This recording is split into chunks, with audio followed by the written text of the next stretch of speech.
Hello, music family. How are you doing? Let's see.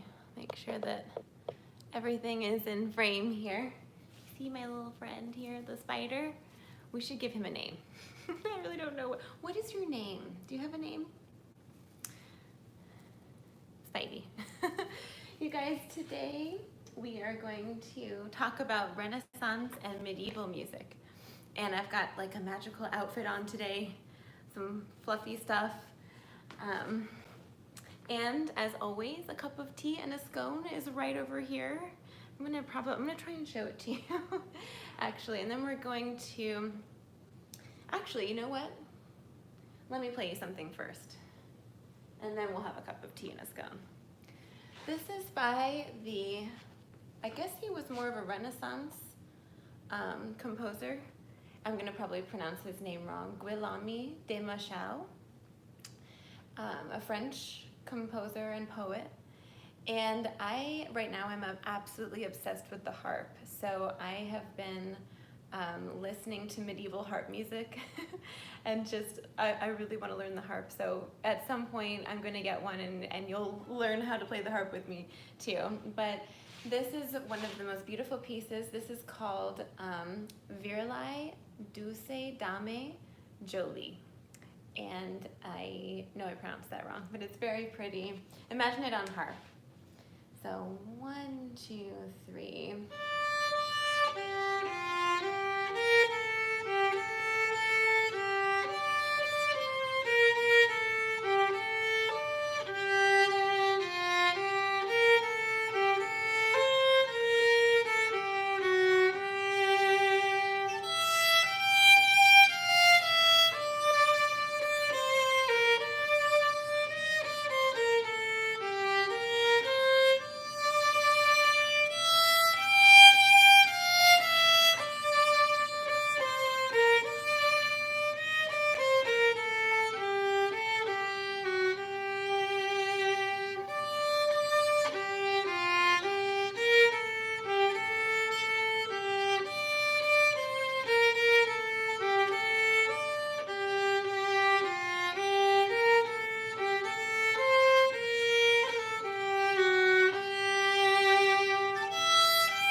Isn't that so beautiful? I love this piece so much. So I will maybe teach you how to play this one in a little bit. But if you want to follow along with what we're doing today, we're going to be using the website Violin Online. So if you just go to violinonline.com and pull up their string class tab, that's what we're going to kind of be taking a look at today. But first, as always, we must have a cup of tea. I was just over at this little tea room called A Taste of Britain, and I picked up some fresh scones. So I will show you that, and then I promise we will get right into everything. So let me just show you this beautiful tray of tea. Stamp of approval. We have some clotted cream, some lemon curd, some scones. So I am dying to try some of these scones. Have a little cup of tea. I hope you guys are doing well. Yesterday or 2 days ago, I uploaded a video. Yes, hi. This is it is kind of a newish pillow. I love it. As you can tell, I happen to love fall. Oh no, I forgot to put some cream in my tea, so it'll just be black. I like this blend. This is a nice blend, the Scottish Highlands blend. Okay. Nothing like a nice hot cup of tea. So while I'm kind of having this little sip of tea, let's both pull up. Clotted cream doesn't necessarily work with tea, but a good idea. That did cross my mind. So I'm gonna just grab my iPad and I'm gonna pull up the violinonline.com string class tab. It looks like, it just looks like this, violinonline.com. And if you click on their menu, this is the orange section, you'll see their strings class section. So we are going to just click on that. And it's gonna take us to, I just recently discovered this. So there's a study unit on medieval and Renaissance music. There's also one on Baroque and classical music. Oops, sorry. I get just the Baroque musical period, sorry, I'm reading that wrong.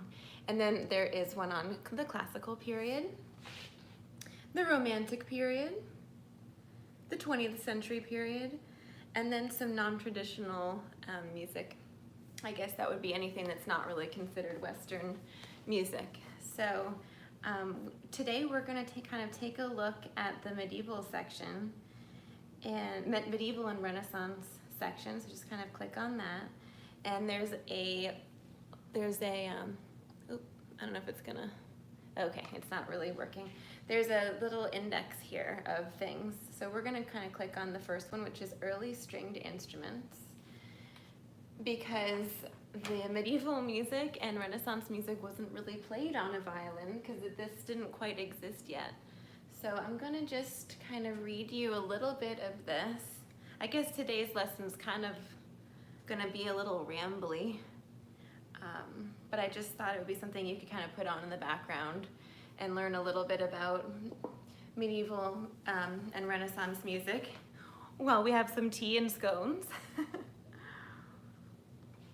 So the first little section here, there's a drawing of kind of a bowed, what looks like a bowed stringed instrument. I'm hoping that you can see this. You see that? So that's kind of like I guess a typical looking medieval or Renaissance instrument. So I'm gonna just read you a little bit of this. Probably not the whole thing. I'll just kind of find interesting little bits and pieces. But when were stringed instruments first used? As early as 1700 BC. That's so interesting. Written records and artwork document the use of early stringed instruments such as the plucked sitar,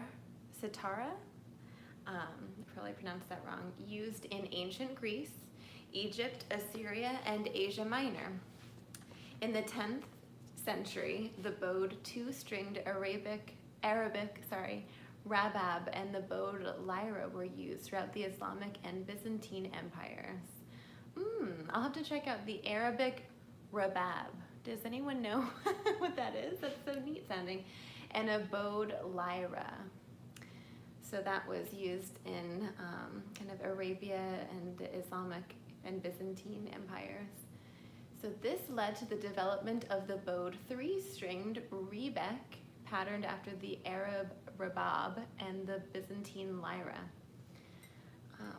Let's see, there's kind of a little comment about, you know, were the violin, viola, cello around yet? And they're kind of just saying it's hard to determine.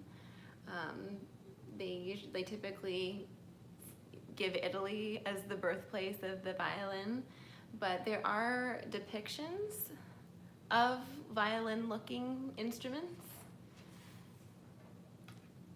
that I guess it says around 900 AD start to appear around 900 AD down here. So sounded totally different. It's just really neat that we have, you know, remnants of this kind of music from so long ago.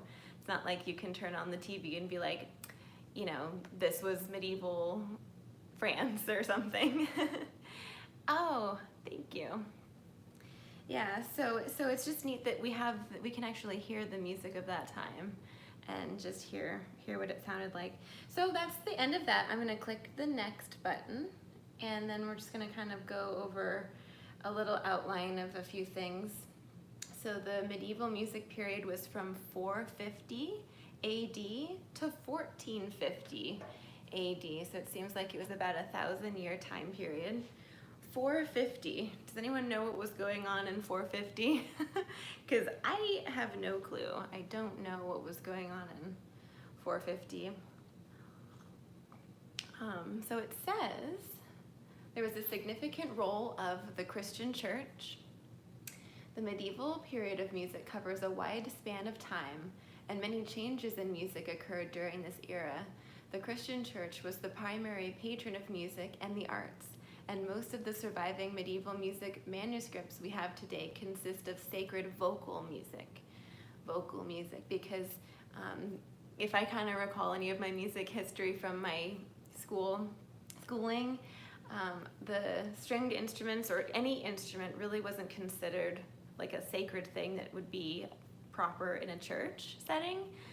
Only the human voice was good enough, I guess, to sing in a church. So I guess the instruments were kind of more like dance music or things that weren't necessarily capable of such sacredness as the human voice might have been. So this music that I guess we're gonna look at today, I keep saying I guess, is probably originally for vocal music. So beginnings of musical notation as well. Musical notation first began as a tool to assist monks who had to memorize large numbers of melodies to accompany texts for religious services. That makes sense. Monks were the ones who notated and preserved this music called plain chant, also known as chant, so like Gregorian chant if you think of that. Plain chant is characterized as having a monophonic texture, which means a single melody, monophonic, without a measured rhythm. There's actually a piece I'm gonna play for you in a little bit by Hildegard von Bingen, and there's no time signature, so that's kind of neat sounding. I'll play you that piece in a little bit. Today, this is often called Gregorian chant in honor of Pope Gregory I, who lived from 590 to 604. Okay, let's see. The rising influence of royalty and the aristocracy in secular music. So I guess apparently, music was originally written for a sacred purpose, and it wasn't necessarily written for just kind of fun, unless you were a traveling musician like a troubadour or a minstrel or something. So the aristocracy began to commission pieces for secular music, meaning not sacred music. So during the 12th century, members of the royal courts and aristocrats began to play a rising role in music, both as patrons of the arts and as active participants in music making. There's a piece by King Henry VIII in here that I'm going to play for you too. Okay, few surviving examples of instrumental music. Although artwork and writings from the medieval period make it clear that instrumental music was abundant, few manuscript sources of notated instrumental music have survived. Jongleurs, also called minstrels, were expected to play as many as 10 instruments. I can only play 2. And some were skilled at using the fiddle to play the tenor and contratenor parts of a 3-voice polyphonic song. It's likely that troubadours and trouvères also sang their songs to instrumental accompaniments or instrumental doubling of their vocal parts. That's so interesting. So when I was at the Isle of Man for the Lionel Tertis International Viola Competition, there was a piece that one of the judges played. I think she wrote it, and she was playing and she was singing at the same time, which it didn't kind of come across well to me initially, but I think if I had listened to it again, or a couple times, it would have maybe I would have understood it a little bit better, but it kind of just made me, unfortunately, it kind of made me laugh. But of course there's their place for that kind of thing. Yeah, the Baroque era is something totally different, but that's kind of the next step, I guess. So hopefully we can get to that next time. If you guys enjoy this, we can kind of go through. I'm using this website called violinonline.com. So if you want to kind of follow along and see the music that we're going to learn today, it's all taken from this website, violinonline.com. And right now we're looking at the string class. So if you just go to their menu and click on string class and click on the medieval music period. Medieval and Renaissance music period. So I'm going to just go to the next page, see what's there. Medieval musical style characteristics. So this is section 1.3 if you're following along. During the medieval period, music was primarily vocal, like we kind of were talking about earlier. Instruments were used to accompany vocal lines or to improvise instrumental dances, and very little instrumental music has survived. Probably because the church preserved very carefully all of their sacred music, but the secular pieces probably weren't preserved as well. Rhythm was not notated during much of this period, and traditions regarding the treatment of sacred text, the meter of the text, and the musical abilities of singers and instrumentalists often determined the rhythmic complexity and tempo of the pieces. So, the difference between the Baroque and medieval, I think it just becomes much more complicated, and you start to see much more music written for stringed instruments and other instruments rather than just vocal. That would be the biggest thing that I remember from the difference. So, in music school you learn some music history, but whether it's really retained or not is another thing. So it's fun to kind of go through all these things again. Melodic intervals and the range of melodies were generally small during this era. Hildegard von Bingen was an exception, and the sacred melodies were often based on church modes. Modes are notes arranged in a specific scale or pattern of intervals and were often used to structure the melody or tonality of a piece. So it wasn't necessarily in a key signature. It was kind of like in a, what do they call it, a mode. So that's interesting. We'll have to go into modes at some time. The modes are quite interesting. Harmony and tonality as we know it today were not functional during the medieval period. So if you listen to medieval music, it sounds very different than what even Baroque music sounds like. Music appears to have been constructed and heard as separate lines rather than vertical sonorities, like in chords. They kind of heard things in their own little lane versus like all simultaneously together, I guess. So parallel fifths and octaves were favored, and triads or thirds were considered dissonant. So let's hear what that sounds like. I'm gonna just play the beginning of like a G, let me grab my shoulder, it's like a G minor scale. Because it sounds kind of spooky. Okay. So instead of just doing, you can play it in an octave. Let's see. Ooh.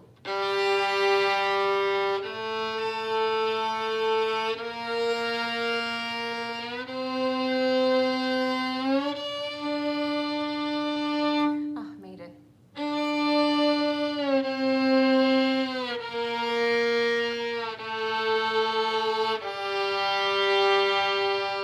Sounds very hollow. It's very cool.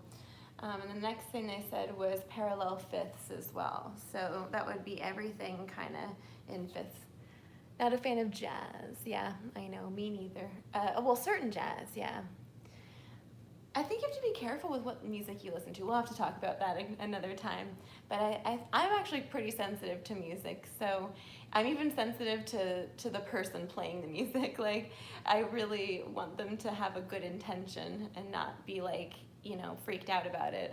Can you feel when the music is played with like love and happiness rather than like rage or just some other kind of emotion? I don't know. I'm sensitive.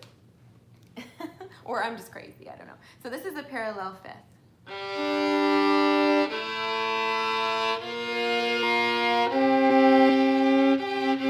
Oh, that's hard, third finger.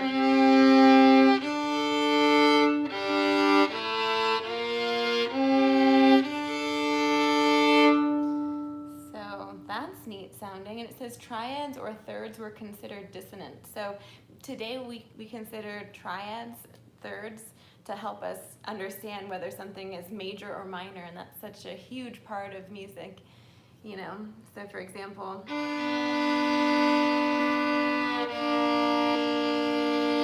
hearing the difference between those two. It's also why when you're doing your warm-ups and you're doing your hand patterns, you need to be really careful that all of your little baby intervals, like your half steps and whole steps, really are chiseled out. Because if you do, and then you do a third, you have a no man's land interval. So I have so many videos on hand patterns. We'll have to kind of review some of those things, but okay, so what else? Texture. Monophonic texture was predominantly used during the first part of this era. Monophonic meaning like one line.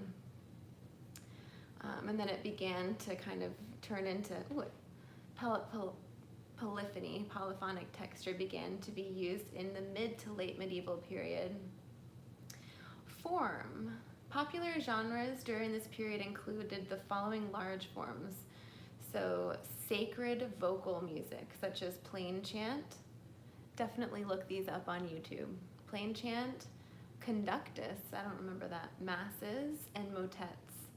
Instrumental estampes and secular vocal songs. So that's quite interesting. I think music back then was much more, it was used specifically to not just like as background music. Background music is quite frustrating actually, or it just music being used as background music, I think, because unless it's like to kind of create a nice atmosphere, sometimes it's just like, you know, the words are so depressing and they're just kind of like in the background at a restaurant, and it's just like really, really distracting. But this music was meant to uplift your soul and to have your mind think about higher things. And in ancient Greece, they talked about music, let's see, I think it was Socrates and Aristotle, they all like had very like specific views on music and what music could elicit, like rage emotions, like before battle kind of music, or music to kind of put you in a relaxed state and kind of calm you. So just maybe be sensitive to the music that you're listening to. Okay, so if you're following along on Violin Online, we're at section 1.4, and there's a really interesting kind of picture of what music looked like back then. You see, there's kind of a staff, but there's no rhythm really. They're just kind of, so you kind of had to know the song, and there's kind of a, got to go up high on that one and a little bit lower on that one. So I guess you kind of had to know the song, or hopefully it made more sense to the monk than it does to me. But this is written by Hildegard von Bingen. Let's just read a teeny bit about it, and then I'm going to play it for you. This is a really, really beautiful piece. Move you over here so I don't sit on you by accident. Okay, this piece is called Columba Aspexit, and it was written during the medieval period and was composed by Hildegard von Bingen from 1098 to 1179, who was an abbess of a convent in Ruppertsburg, Germany, near Bingen. In addition to being a church leader, Hildegard was also a theologian, visionary, composer, and writer. Hildegard's religious writings were recognized and approved by religious authorities such as Pope Eugenius II and Saint Bernard of Clairvaux. As a result, throughout her life, many sought her counsel, such as popes, emperors, religious leaders, and lay people. It's interesting to note that women during the medieval period had few rights or privileges, other than a few notable exceptions. For example, women of notability, such as Eleanor of Aquitaine, or women with religious ties, such as Hildegard. Women didn't usually occupy positions of power or influence. So it goes on and on. Hildegard is quite an interesting person. She's just very cool. I need to read a biography on her. So there's a kind of interesting medieval picture for you. Technique tips. Ooh, we should kind of review this. During Hildegard's time, if a stringed instrument such as a rebec or medieval fiddle were to play along with the vocal part, the instrumental part would likely have been a drone, one sustained note throughout the entire piece, an open D in the piece I'm going to play you, it says. To try this, place your bow at the frog and begin with a down bow, playing long, smooth bow strokes on your D as the melody line is played or sung. Ooh, so if you guys are at home and you have your instrument, go grab your instrument so that you can play an open D along while I play this piece. Remember, open D is right here. It's your third string over E, A, D. That way you can kind of hear what it sounds like, or if you have a tuner, just pop the tuner drone on. Okay. While playing, you may want to watch your bow to make sure you're able to draw it in a straight line. Okay, so it's giving you some kind of helpful violin technique tips. So the melody was intended for singers. It has been included in this collection of pieces to provide an example of music from this era. The Hildegard's melody features a lovely soaring melodic line that floats up and down, mirroring the expressive text with phrases that seem to call for slight pauses. So there's no rest. I'm going to show you what it looks like. Experiment with slurs and bowing changes to see how you can create a smooth flowing melody, and decide when and where you feel the need to slightly pause your bow to indicate when you have reached the end of a musical phrase. That's cool. Let's take a look at it. We are currently looking on violinonline.com at the Columba Aspexit piece. Okay, so if you look at the very beginning, there is no time signature. In fact, there's not even measures. There's like, I guess measures would be the end of the line there, but it's not a measure. So there's nothing to kind of indicate a pause. It just looks like a massive run-on sentence, but it's not. It's so beautiful. So I'm gonna play it for you.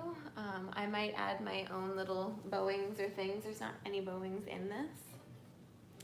And I have no idea if, this would be, it's just meant to be sung, right? So, all right.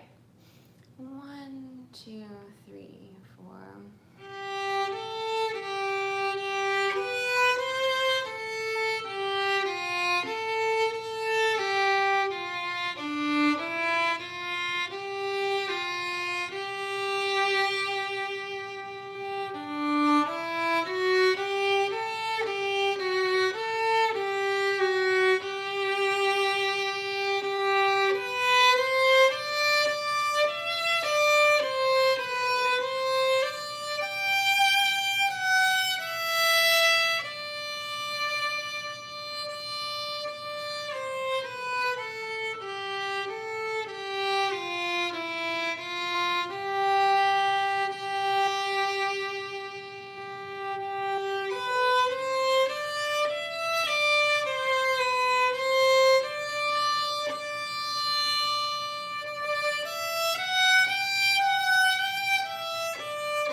beautiful? So, I guess I'm kind of in love with medieval music right now because it's so uplifting for the soul. It just is very healing for my heart to hear all this stuff. So as we're kind of going through this music today, just open your heart up a little bit. And I sound like a hippie. I am. My hippie side is coming out. Just open up your heart. Music is quite magical, you know? Magical. Okay, so let's go to the next one. Let's take a look at, if you go back to the page that we were on that was talking about this piece. If you go back to the section 1.4, and we kind of scroll down to the bottom, there's a little button that says next. So I'm gonna just hit that, go to the next section. I'm gonna skip this one, go to the next one, and we're getting into Renaissance music. So that would be 1450 to 1600. And that is where that composer Guillaume de Machaut comes into play. That's the piece that I started this whole live stream playing. So I'm gonna just play that for you guys again. I won't play it twice like I did before. I'll just play it one more time. This is called Virelai douce dame jolie. And Guillaume de Machaut was a French composer and poet. He was very, very, very famous. So his music is just really enchanting. And as I mentioned at the beginning, I really want to learn the harp. So I've been listening to people play this on the harp for the past week.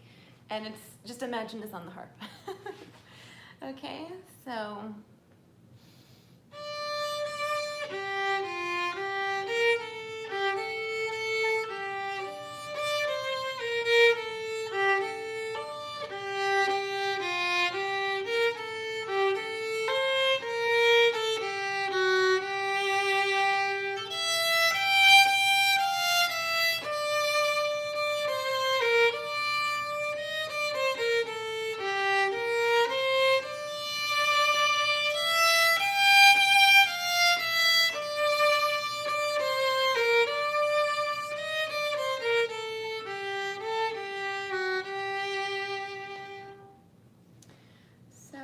It even has words, although they are all in French, and I am not going to read them. But if you just kind of Google this piece, I think this is on Wiki Commons. I don't know, I've never seen this before. The name is right up there, Virelai douce dame jolie. It's so beautiful. It's so beautiful.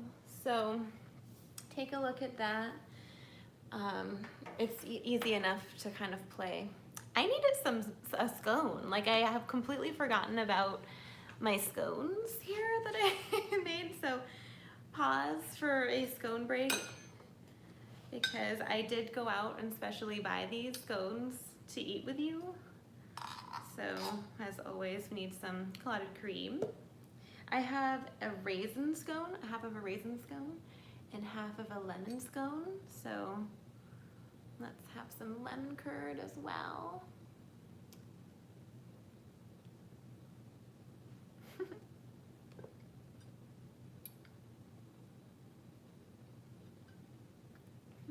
Hi. That was funny. Hi, hug back. You guys, you need to go get scones so that we can have scones and tea each week together and kind of learn about music and be fabulous.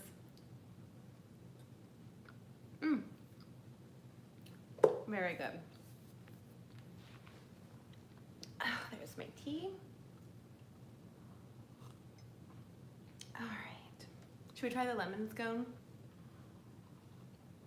I think we need to try the lemon scone. If you missed it, I'm drinking this. Oh yay, you're having some tea too. This is Scottish Highlands tea. It's a loose tea, and I just put it in one of these things and just, like, you know, fill it up with hot water, and it's perfect. Don't need tea bags. It's very easy. Here's the lemon scone.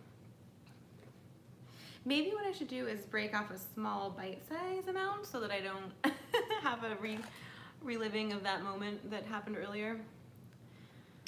Let's see.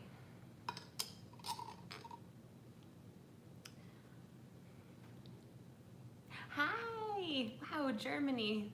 It's so great. Ooh, oh dear. Yeah, overzealously putting lemon curd on my scone.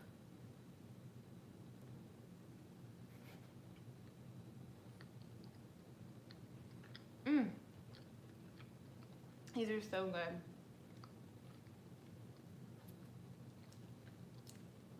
I got all this lemon curd on my finger. Okay, well, at least there's a little napkin here. You know, I'm just keeping it real. Better to keep it real. Oh, there's my little cat. Come here, see if you can come join us. Will you come join us? Did you guys hear her? Come here. Please come here. She was actually sitting up here on the couch earlier. She has this little perch right up here, so maybe she'll come. Just don't sit in my case, okay? Because my Beulahs are there. Okay, feeling refreshed. So let's go back to that the Violin Online page. And I want to play you a piece by King Henry VIII. This is Renaissance music. Renaissance, the rebirth of ideas. The Renaissance was a time of renewed appreciation for learning and the arts.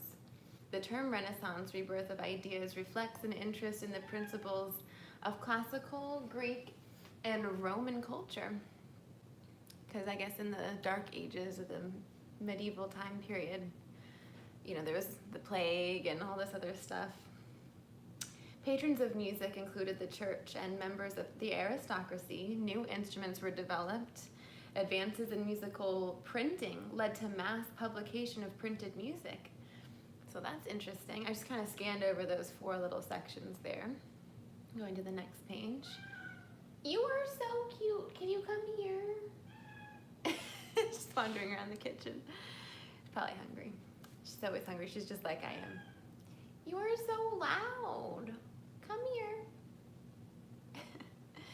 All right. I'm going to just read you a few things about Renaissance musical style characteristics. So let's see. Performing medium. During the Renaissance era, music was primarily performed by vocal groups, ensembles of 1 to 8 parts. So that's different than medieval music. When instruments were used with voices, they often performed the same lines. Instrumental music included the ensembles and solos. Okay, rhythm. As in the medieval period, tempos were still determined by the musician, as well as the sacred character of the piece or text. So I guess you could just kind of look at the text and be like, this is a slow piece, or this is a fast piece, or... During the Renaissance era, rhythm began to increase in complexity, and by the end of this period, regular meters began to appear. So the piece that I just played by Guillaume de Mochot, that was in a time signature, and it had 1 flat. I don't know if that is the real key or not. It seemed like it was a mode, actually. Harmony. Composers sought to blend the sounds of voices and instruments during this era. The use of the medieval period parallel fifths and octaves were avoided, and pleasing harmonies were sought, such as triads and sixths. So in the medieval time period, remember that the triad was considered dissonant, and they didn't even talk about sixths, but during the Renaissance, I guess you're going to hear these. And also this is a 6th major and minor. So that is actually really interesting because you have the context of major and minor happening. I missed your comment. I saw the beginning of it. I'm so sorry. Type it again for me and I'll try and catch it. So yeah, so we're getting kind of the context of major and minor rather than just having octaves and parallel fifths, because those aren't major or minor, they're just kind of a well, they're a perfect interval.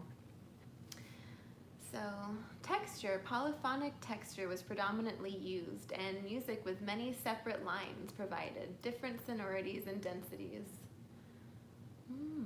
Instead of using the medieval period's contrasting and independent lines, efforts were made to have voices blend by having musical lines present the same musical phrase one after another. Okay, so let's see, I'm gonna go to the next page. This is the one by King Henry VIII, 1491 to 1547, King of England. Perfect that we're having some tea and scones. He would have approved. Okay, so there's a technique tip. Use a lively tempo to play the melody of this piece. You may want to use slurs for some of the notes. Okay, so I'm gonna just hit the little JPEG link. Guys, we're on violinonline.com. You can follow along as I'm playing. So, let's see. 1, 2, 3, 4.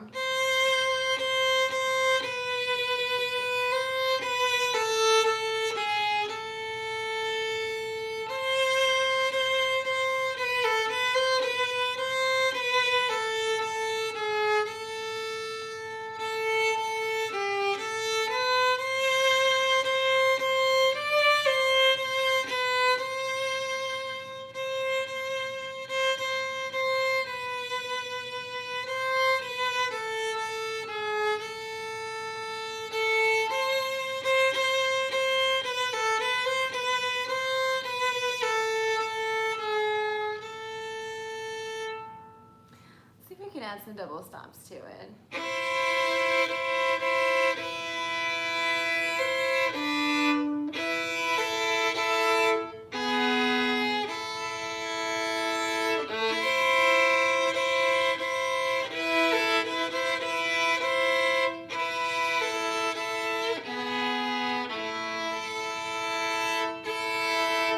Anyway, that would be really fun to play with a just kind of play with the drone or play the chords along with it.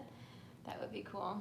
We'll have to do a lesson at some point on how to figure out chords based off of the notes. It's not too tricky with this kind of music because it was just so simple. At least this example is quite simple. So, all right, I think, is there anything else in here? Let me just go to the next one.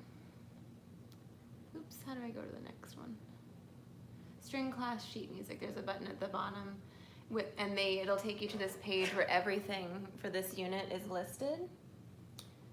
So string class music, and we just played the one by Henry VIII, Hylas Madame.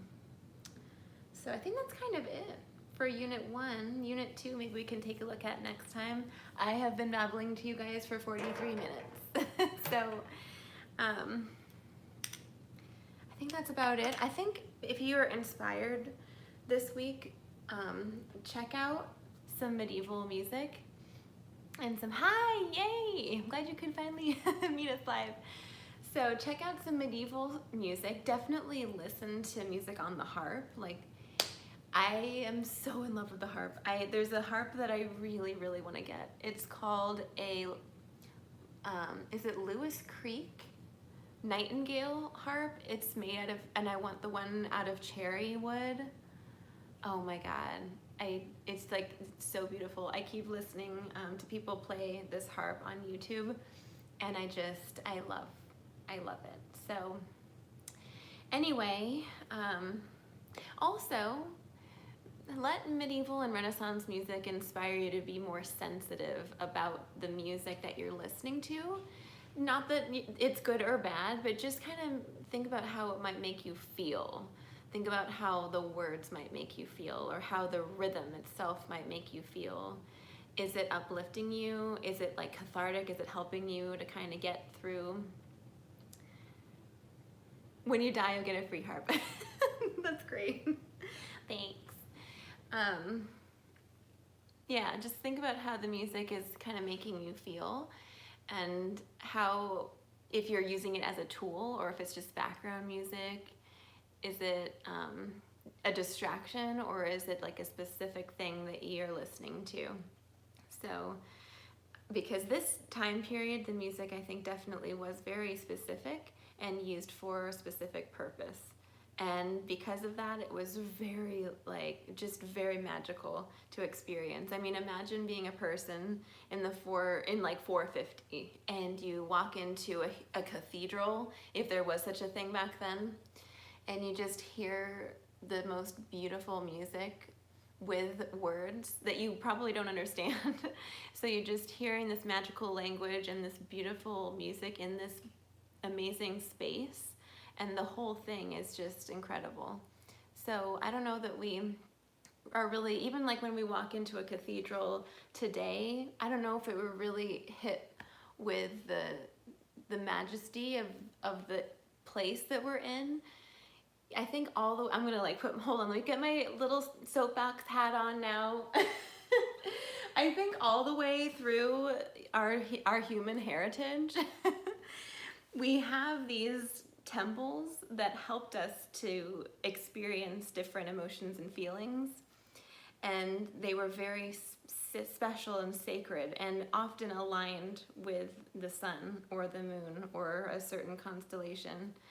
And I just take that little thing, just take that and just chew on it and see if any thoughts pop into your head about it. But maybe we can also be sensitive to the environment that we're in. That's why I always say, like, make sure your space is beautiful and that there's things in it that you love, because you may not know it, but you are sensitive to your environment.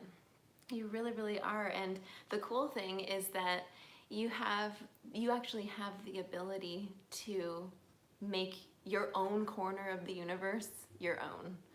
And it can just be yours, and you can decorate it however you want it. You can put things in it that you want.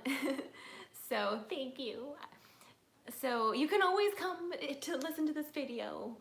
So yeah, just remember that you have this creative energy within you too, to just create your own life that you want. And my little cat's eating in the corner. See, she's always hungry. I think I'm going to take my little soapbox hat off now. I hope this helped you and helped you feel fabulous and reminded you of your awesomeness and your creativity that's within you. And just do be sensitive to your environment, what you're listening to, what you're saying, what you're thinking, what's going on upstairs. And just remember to surround yourself with some beauty. So, and sensitive to your instrument. Yeah, you know what? Let's remember that, because when we're practicing, sometimes we just completely forget that, oh, we're trying to make a nice sound. And just like, if you can just pick up your instrument, if you have one of those days where you're just like, I hate everything that I'm doing, because the violin and the viola, a stringed instrument, is just so hard to make it to sound good sometimes. The more you relax and the more you think about your position, the better. Like, you know, you don't want to play over here because now your bow has to really work to play well. So if you keep it in front of you and you just kind of just work on lining things up, you know, because if everything is lined up, metaphor, then everything will, you know, it's going to work right if you line things up right. So even if you just work on an open A. And don't forget about breathing.